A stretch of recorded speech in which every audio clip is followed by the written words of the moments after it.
오늘의 주요 뉴스입니다. BC카드가 KT를 추가해 KT BC카드로 법인명 교체 작업을 추진합니다.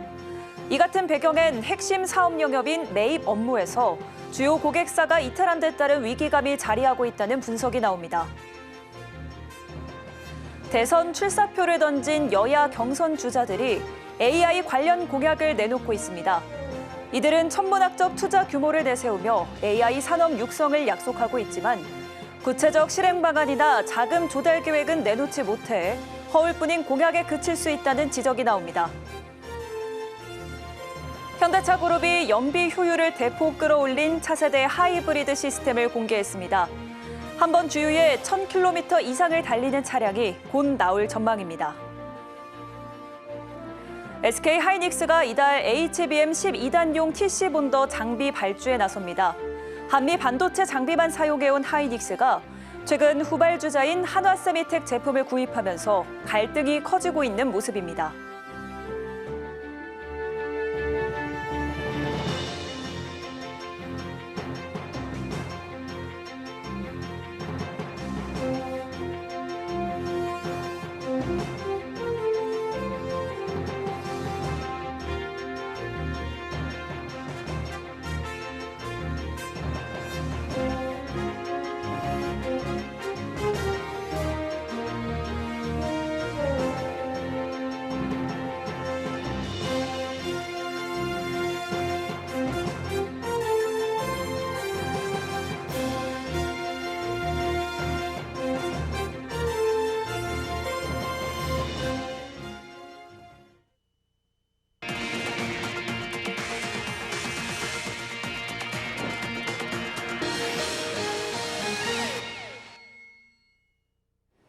여러분 안녕하십니까? 4월 21일 서울경제 뉴스5 시작합니다. BC카드가 KT를 추가해 KT BC카드로 법인명 교체 작업을 추진합니다. 대주주인 KT그룹의 이름을 병기함으로써 시장에서의 정체성과 존재감을 강화하겠다는 전략으로 해석됩니다. 하지만 그 배경에는 핵심 사업 영역인 매입 업무에서 주요 고객사가 이탈한 데 따른 위기감이 자리 잡고 있습니다. 김도하 기자의 단독 보도입니다. BC카드가 법인명을 KT BC카드로 변경하는 방안에 대해 내부 법률 검토를 마치고 금융당국의 병기 가능 여부를 문의한 것으로 확인됐습니다. 당국은 현재 여신전문금융업법상 제한 규정 여부 등 법률적 적합성을 검토 중이라고 밝혔습니다. KT는 BC카드 지분 69.54%를 보유한 대주주입니다. BC카드가 KT라는 이름을 전면에 내세우는 건 KT그룹의 자회사로서의 정체성 강화를 통해 시장 신뢰를 높이려는 움직임으로 해석됩니다. 이 배경에는 수익 구조 변화에 따른 위기감이 깔려 있습니다. 과거 주요 시중은행들이 공동 출자해 설립한 BC카드. 국내 최대 규모의 결제망을 보유하고 있는 BC카드는 다른 카드사들과 달리 B2B 사업인 결제망 관련 매입 업무가 핵심 수익원입니다. 하지만 은행계 카드사들이 자체망을 구축하면서 BC카드의 입지는 위축되고 있습니다. 실제로 지난해 BC카드의 매입 업무 수익은 전년보다 6%가량 감소했습니다. 전체 수익에서 매입 업무 수익이 차지하는 비중 역시 지난 2021년 88.1%에서 지난해 처음 80% 밑으로 내려앉았습니다. 특히 최대 고객사인 우리카드가 이탈하면서 위기감이 고조됐습니다. BC카드 결제망 수익의 40%가량을 책임지던 우리카드가 2023년 독자망 구축을 선언하면서 매입 업무 수익이 2천억 원 이상 급감한 겁니다. 매출의 80% 정도를 차지하는 핵심 수익 항목에서 이 같은 하락폭은 타격이 상당하다고 볼 수 있습니다. 이런 상황에서 법인명을 KT BC카드로 바꾸는 건 생존을 위한 리포지셔닝 시도로 풀이됩니다. 아울러 인공지능 기업으로의 전환을 위해 전사적인 시스템 개편에 나선 KT의 브랜드 파워를 바탕으로 BC카드 역시 카드업의 디지털화, AI 고도화를 암시하는 효과를 확보할 수 있을 것으로 보입니다. 업계에서는 또 KT BC카드로의 법인명 변경이 사업 확장 및 수익성 증대에 기여한다고 판단될 경우 CI 변경 가능성도 배제할 수 없다는 관측이 나오고 있습니다. 서울경제TV 김도하입니다. 대선에 출사표를 던진 여야 경선 주자들이 일제히 인공지능 관련 공약을 내놓고 있습니다. 이들은 천문학적 투자 규모를 내세우며 AI 산업 육성을 약속했는데요. 다만 구체적 실행 방안이나 자금 조달 계획은 내놓지 못해 허울뿐인 공약에 그칠 수 있다는 우려가 나옵니다. 이수빈 기자입니다. 조기 대선을 앞두고 후보자들이 AI 관련 공약을 앞다퉈 발표하고 있습니다. 일제히 천문학적 투자 규모를 앞세운 가운데 정작 업계에선 구체적인 계획이나 실효성이 부족하다는 지적이 나옵니다. 진보 진영 후보들은 정부 주도의 AI 산업 육성을 강조했습니다. 이재명 더불어민주당 대표는 AI 투자 100조 원 시대를 내세웠습니다. 향후 5년간 100조 원 규모의 예산을 투입해 국가 AI 데이터 집적 클러스터 조성과 그래픽 처리 장치 5만 개 이상 확보 등에 나서겠다는 겁니다. 또 한국형 챗GPT를 개발해 전 국민이 무료로 쓸 수 있도록 하겠다는 모두의 AI 프로젝트도 추진하겠다고 밝혔습니다. 같은 당 김경수 후보 역시 AI 파운데이션 모델을 육성하고 실패 시 정부가 리스크를 부담해야 한다며 공공의 역할을 강조했습니다. 반면 보수 진영 후보들은 민간 주도에 초점을 맞췄습니다. 한동훈 국민의힘 후보는 200조 원 규모의 민관 공동펀드를 조성해 AI 3대 강국을 달성하겠다는 계획을 공개했습니다. 특히 데이터 센터, 하드웨어 등 AI 인프라에 5년간 150조 원가량을 집중 투자해 한국의 팔란티어 기업을 육성하겠다는 전략입니다. 같은 당 안철수 후보는 기업 발전에 유리한 환경을 조성하는 게 먼저라는 입장입니다. 이를 위해 규제 해소, 세제 혜택 등의 조치 등이 필요하다고 강조했습니다. 이 같은 장밋빛 공약에 업계는 시큰둥한 반응입니다. 후보들이 표심을 잡기 위해 경쟁적으로 AI 키워드를 내세운 공약을 강조하고 있을 뿐 구체적 실행 방안이나 자금 조달 계획은 내놓지 못하고 있기 때문입니다. 이 때문에 실현 가능성 없는 빈 껍데기 공약에 그칠 수 있다는 지적이 나옵니다. 또 대부분의 공약들이 인프라, 하드웨어 구축에 집중되고 있다는 점도 지적했습니다. 업계에선 인프라 구축뿐 아니라 AI 인재 양성, 스타트업 생태계 지원 등 AI 산업을 둘러싼 다양한 문제에 관심이 필요하다며 목소리를 높이고 있습니다. 서울경제TV 이수빈입니다. 현대차그룹이 연비 효율을 대폭 끌어올린 차세대 하이브리드 시스템을 공개했습니다. 기존 하이브리드 시스템에 모터를 하나 더 추가해 성능과 효율을 끌어올렸다는 설명인데요. 차세대 하이브리드 시스템은 팰리세이드를 시작으로 주요 차종에 순차적으로 탑재한다는 계획입니다. 이해란 기자입니다. 현대차그룹이 2개 모터를 단 차세대 하이브리드 시스템을 처음 선보였습니다. 전기차 캐즘이 길어지자 전기와 가솔린처럼 두 가지 연료로 주행할 수 있는 하이브리드 기술을 고도화하고 있는 겁니다.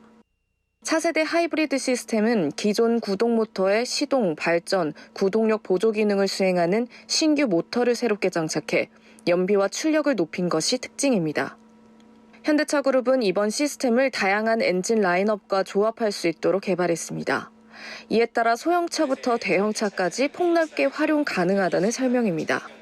현대차그룹은 전동화 전환기에 하이브리드가 메인 볼륨 파워트레인의 역할까지 수행할 가능성을 높게 판단하고 다양한 차급의 하이브리드를 확대 적용할 수 있도록 준수한 연비는 물론 최고 300마력 중반대의 강력한 출력까지 구현했습니다. 현대차그룹은 차세대 하이브리드 시스템의 첫 파워트레인으로 가솔린 2.5 터보 하이브리드 엔진을 개발하고 팰리세이드 하이브리드에 이 시스템을 처음 적용했습니다. 1회 주유 시 1000km가 넘는 주행이 가능할 전망. 현대차그룹은 3종의 하이브리드 파워트레인을 5종으로 확대하고 내년에는 후륜 구동용 2.5 터보 하이브리드도 선보여 제네시스 주요 모델에 순차적으로 탑재한다는 계획입니다. 서울경제TV 이혜란입니다. SK하이닉스가 이달 중 고대역 폭메모리 12단용 TC본더 장비 발주에 나섭니다. 한미 반도체 장비만 사용해온 SK하이닉스가 최근 후발주자인 한화세미텍 제품을 구입하면서 갈등이 커진 상황인데요. SK하이닉스는 TC본더 공급망을 다변화한다는 입장이지만 한미 반도체는 불편한 기색이 역력합니다. 김혜영 기자입니다. SK하이닉스의 HBM 제조 핵심 장비인 TC본더를 사실상 독점 납품해온 한미반도체. 두 업체는 지난 8년간 끈끈한 공생관계를 유지해왔습니다. 그러나 최근 SK하이닉스가 공급망 다변화에 나서며 균열이 생긴 모습입니다. SK하이닉스가 한미반도체 경쟁사인 한화세미텍과 TC본더 계약에 나서며 물꼬를 튼 겁니다. 이번 계약을 통해 하나세미텍은 본격적으로 HBM 시장에 진입하게 됐습니다. SK하이닉스와 한미반도체 간의 갈등은 극에 달한 상황. 한미는 SK하이닉스의 HBM 제조 라인에 파견된 엔지니어들을 철수시키고 제품 단가 인상을 통보했습니다. 하나세미텍에 가격을 더 얹어주면서까지 공급망 다변화에 나섰다는 소식이 알려지자 대응 수위를 높이는 모습입니다. 경쟁사인 한미반도체와 하나세미텍은 법적 공방을 벌이고 있습니다. 앞서 2021년 한미반도체는 한화세미텍으로 이직한 전 직원을 상대로 부정경쟁행위 금지 소송을 제기해 1심과 2심에서 승소했고 지난해 말에는 추가로 특허 침해 소송을 제기하기도 했습니다. 향후 한미반도체가 승소할 경우 SK하이닉스 공정에서 한화세미텍의 장비를 드러내야 하는 경우도 배제할 수는 없는 상황. 이달 SK하이닉스가 TC본더 발주를 단행할 것으로 알려진 가운데 어떤 업체와 손을 잡을지 SK하이닉스의 고심이 깊어지고 있습니다. 서울경제TV 김혜영입니다. 금융권에서는 1분기 실적 발표를 앞두고 경영진들의 자사주 매입이 이어지고 있습니다. 지난해부터 금융권 핵심 과제로 떠오른 밸류업 프로그램 이행을 위해 책임 경영 차원에서 내린 결정입니다. 이연아 기자입니다. 올해 3연임에 성공해 2028년까지 JB금융을 이끄는 김기용 JB금융지주 회장이 지난 9일 JB금융 주식 1만 2,127주를 매입했습니다. 앞서 김 회장은 2019년부터 총 7차례에 걸쳐 자사주를 매입했고 이번 추가 매입으로 JB금융 발행 주식의 0.08% 규모인 16만 주를 보유하게 됐습니다. 김 회장의 자사주 보유 규모는 7대 금융지주 가운데 최대 규모입니다. 하나금융지주는 임원들의 자사주 매입 행렬이 이어지고 있습니다. 앞서 지난해 말 함영주 하나금융지주 회장의 자사주 5,000주 매입에 이어 이번 달에만 하나금융 임원들이 총 3,900주 규모 자사주 추가 매입에 나섰습니다. 이승열 하나금융 부회장은 2,200주를 추가 매입해 총 7,100주 자사주를 보유하게 됐고 오정택 하나금융 부사장은 600주, 조범준 상무 500주, 강재신 상무 500주 규모를 각각 추가로 사들였습니다. KB금융지주는 지난 2월부터 이달 14일까지 2달간 자사주 총 640만 1,349주를 매입했는데 이는 전체 발행 주식 수의 1.6% 규모입니다. KB금융은 이번에 매입한 자사주를 다음 달 15일 전량 소각할 예정인데 당초 계획한 일정보다 한 달 빨리 진행되는 겁니다. 신한금융지주는 2027년까지 3조 원 이상 자사주 매입 소각을 통해 4억 5천만 주까지 유통 주식 수를 줄이겠다고 밝혔고 우리금융지주는 올해 1,500억 규모 자사주 매입 소각과 보통주 자본 비율 12.5% 조기 달성을 통해 밸류업 프로그램에 박차를 가한다는 계획입니다. 통상 자사주 매입과 소각은 시장에 유통되는 주식 수를 줄이고 주당 순이익을 올리는 효과를 유도하는 전략으로 기업 가치 제고 효과를 일으켜 주주에게 실질적인 수익률 개선을 제공하게 됩니다. 다만 현재 미국 상호관세 부과에 따른 환율 변동성 확대가 위험 가중 자산 증가로 이어짐에 따라 금융 지주사들의 밸류업 이행에 직접적 타격이 될 수 있다는 전망이 우세해 금융권에서 긴장하고 있습니다. 서울경제TV 이연아입니다. 건설업계가 올해 1분기 실적 성적표를 이달 말부터 받아들 예정입니다. 고금리와 자재비 상승, 분양시장 위축까지 겹치며 대형 건설사들의 실적이 지난해보다 더 부진할 거란 전망이 나오는데요. 현대건설과 대우건설의 영업이익은 두 자릿수까지 떨어질 것으로 예상되는 반면 DLENC와 GS건설은 실적이 개선될 거란 관측이 나옵니다. 이지영 기자입니다. 이달 말부터 건설사 1분기 실적 발표가 본격 시작되는 가운데 작년보다 실적이 더 부진할 것이란 전망이 나오며 건설업계에선 긴장감이 맴돌고 있습니다. 현대건설과 대우건설은 다른 건설사보다 실적이 더 부진할 걸로 전망되면서 위기감이 커지고 있습니다. 증권사 실적 컨센서스에 따르면 현대건설의 1분기 영업이익은 1,902억 원, 작년 동기보다 24.2% 감소할 걸로 예상됐습니다. 대우건설도 1분기 영업이익이 939억 원으로 작년 1분기보다 18.2% 줄어들 전망입니다. 매출액은 11.6% 줄어든 2조 1,983억 원, 순이익은 34.7% 감소한 597억 원가량으로 추정됐습니다. 삼성물산도 상황은 비슷할 걸로 관측됐습니다. 시장에서 전망하는 영업이익은 6,714억 원으로 전년 대비 5.74% 감소한 수준입니다. 이들 건설사는 고금리와 자재비 상승으로 원가 부담이 커진 데다 이익률이 낮은 기존 사업장의 매출이 계속 반영되며 실적에 압박을 줬을 것으로 분석됐습니다. 여기에 분양시장 부진과 금융비용 증가까지 겹치며 대형 건설사들의 이익 감소는 불가피해 보입니다. 반면 DLENC와 GS건설, HDC 현대산업개발은 전년 대비 실적 반등이 예상되고 있습니다. 지난해 실적이 워낙 낮았던 데에 따른 일시적 반등일 거란 분석이 나옵니다. DLENC는 지난해 1분기 영업이익이 전년 대비 30% 이상 감소했고 GS건설도 같은 기간 영업이익이 절반 이상 줄었습니다. 건설사들의 실적 발표는 오는 29일 DLENC, 대우건설, 현대건설을 시작으로 잇따라 이뤄질 예정입니다. 서울경제TV 이지영입니다. 6월 대선을 앞두고 주요 후보자들이 앞다퉈 인공지능 기본사회, 한국판 팔란티어 육성 등 AI 관련 공약을 내세우면서 AI 산업 육성에 새로운 기대감을 불어넣고 있는데요. 국내 스타트업들도 속속 일본 진출에 나서는 등 관련 산업의 고성장이 예상되면서 AI 기반 업체들의 주가가 연일 급등하고 있습니다. 김보연 기자가 취재했습니다. 추론형 AI 칩을 설계하는 국내 스타트업 퓨리오사 AI 두뇌 역할을 하는 엔비디아 GPU를 대체할 수 있는 기술로 주목받으면서 관련주들도 연일 상승세를 타고 있습니다. 오늘 엑스페릭스와 펜스타 엔터프라이즈, 나우아이비는 상한가까지 치솟았으며 토마토 시스템, DSC 인베스트먼트도 줄 상승 마감했습니다. 엑스페릭스는 계열사를 통해 퓨리오사 AI에 투자한 곳입니다. 펜스타 엔터프라이즈는 퓨리오사 AI 반도체 일본 총판권을 갖고 있으며 이외 퓨리오사 AI 초기 투자사들도 포함되어 있습니다. 영상 화질 개선 AI 솔루션을 협업하고 있는 포바이포의 경우 단기 급등으로 인해 투자 경고 종목에 지정된 데 이어 이날 하루 동안 거래가 정지되기도 했습니다. 지난 14일 이재명 더불어민주당 대선 예비후보의 방문 이후 크게 들썩인 모습. 5거래일 연속 급등으로 총 270.8% 올랐습니다. 엑스페릭스도 가격 제한폭까지 오르면서 최근 6거래일간 132.1% 급등했습니다. 같은 기간 펜스타 엔터프라이즈와 나우아이비도 각각 99.2%, 73.7% 뛰었습니다. AI 기반 업계인 와이즈넛, 코난 테크놀로지, 폴라리스 AI, 인스웨이브 시스템즈 등 주가도 모두 빨간불로 마감했습니다. 아마존과 MS, 오픈 AI 등 미국 빅테크사들이 아시아 AI 전초기지로 꼽은 일본으로 진출하려는 AI 유망주들의 움직임도 보입니다.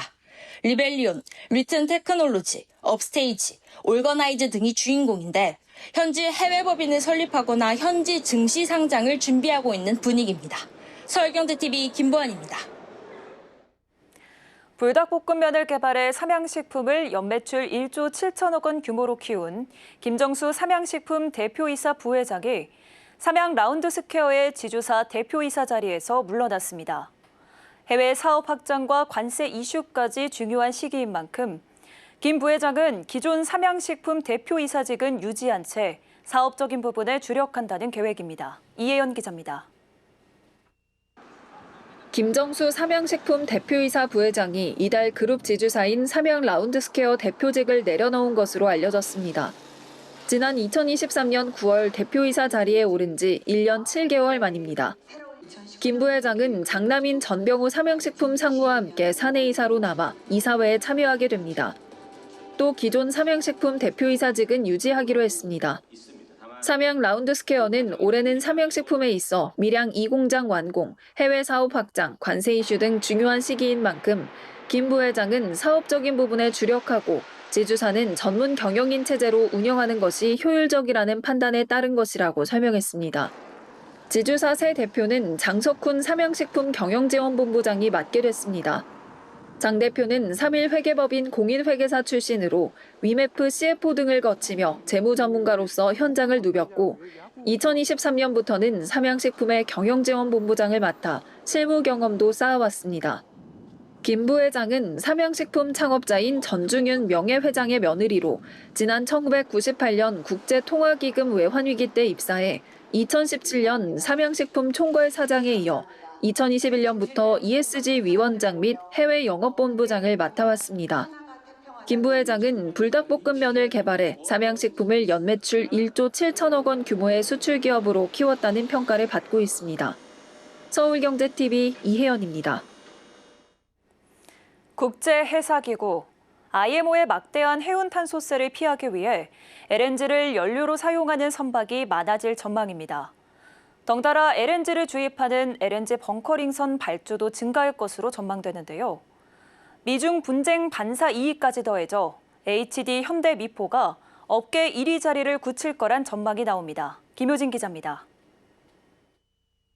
움직이는 주유소로 불리는 LNG 벙커링선 수요 증가에 LNG 벙커링선 1위 조선소 HD 현대미포의 수주가 늘어날 거란 분석이 나옵니다.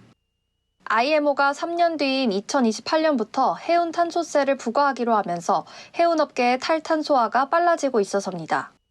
IMO 규정에 따르면 선사가 보유한 5,000톤 이상 선박이 탄소 배출 감소 목표량을 달성하지 못하면 톤당 100에서 380달러의 해운 탄소세를 내야 합니다. 해운 탄소세를 피하기 위해서 선사들은 선박유로 추진하는 선박 대신 LNG 추진선을 발주할 것으로 관측되고 있습니다. LNG 벙커링선은 바다 위에서 LNG 추진선에 연료를 주입하는데 컨테이너선과 유조선 등 부두의 접안이 어려운 선박들에 안정적으로 연료를 주입할 수 있다는 장점이 있습니다. 현재 전 세계에서 운용 중인 LNG 벙커링선은 약 23척. 해운업계는 해운 탄소세가 부과되는 2028년 이후 50척 이상의 LNG 벙커링선이 필요할 것으로 추정하고 있습니다. HD 현대미포는 시장 확대에 더해 미중 갈등 반사 이익까지 얻을 수 있을 거란 전망이 나옵니다. 미국의 중국 조선사 압박 수위가 높아지면서 선사들의 한국 건조 선박 선호세가 강해져서입니다. 특히 LNG 벙커링선 대량 건조 능력은 한국의 HD 현대미포와 중국 난퉁 CIMC 조선소로 양분돼 있는데 중국에 대하는 한국이 거의 유일한 상황. HD 현대미포는 중소형 선박에 특화된 설계 능력과 납기 준수로 중국에 비해 선사들의 좋은 평가를 받고 있어 한 척당 약 1,000억 원대인 LNG 벙커링선이 HD 현대미포의 새로운 효자 노릇을 할 것으로 전망됩니다. 서울경제TV 김효진입니다. 공정거래위원회가 오늘 확률형 아이템을 판매하면서 획득 확률을 부풀린 나이트그로우 제작사 위메이드에 대해 전자상거래법 위반으로 과태료 250만 원을 부과했습니다. 공정위에 따르면 위메이드는 지난 2023년 12월부터 지난해 3월까지 나이트크로우 게임 소비자들에게 확률형 아이템인 조화의 찬란한 원소 추출 아이템을 판매했습니다. 구성품들의 획득 확률은 실제보다 1.76배에서 3배까지 높은 것처럼 부풀려졌습니다. 전자상거래법은 거짓, 과장된 사실을 알리거나 기만적 방법을 사용해 소비자를 유인하거나 소비자와 거래하는 행위를 금지하고 있습니다. 공정위는 위메이드가 전자상거래법을 위반했다고 판단하고 과태료 250만 원씩과 함께 향후 금지 명령, 재발 방지 방안 마련 등 시정 명령을 내렸습니다. 한편 이날 공정위는 위메이드와 함께 라그나로크 온라인 제작사인 그라비티도 아이템 획득 확률을 부풀렸다며 과태료 처분을 내렸습니다. 서울경제 뉴스5 저희가 준비한 소식은 여기까지입니다. 함께해 주신 여러분 고맙습니다.